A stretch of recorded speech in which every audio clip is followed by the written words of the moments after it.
তোমরা কি মনে করো যে গার্লফ্রেন্ডকে নিয়ে হোটেলে রাত কাটানো হয়েছে না?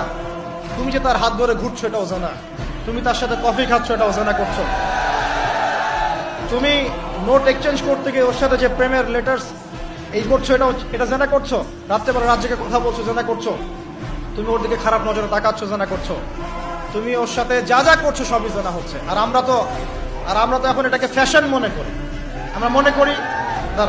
আমরা মনে করি যে ছেলে মেয়ে একসাথে পড়বে, কোনো সমস্যা নাই, কোনো সমস্যা। এটা এগিয়ে যাওয়ার যুগ। এটা এখন কি নিজের ইজ্জত সম্ভ্রম বিসর্জন দিয়ে এগিয়ে যেতে হবে? আমরা দেখছি, কয়েকদিন আগে দেখলাম একটা বিখ্যাত একটা কলেজের কথা দেখলাম, যেখানকার মেয়েদেরকে যৌন কাজে বাধ্য করা হচ্ছে। ইজ্জত বিক্রি করে কি অর্জন করতে যাচ্ছ তোমরা?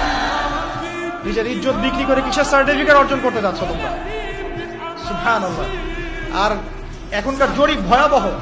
এখন অ্যাডাল্ট ছেলেদের মধ্যে 10 জনের মধ্যে 5 জন বিয়ের আগেই যৌন সম্পর্ক করেছে।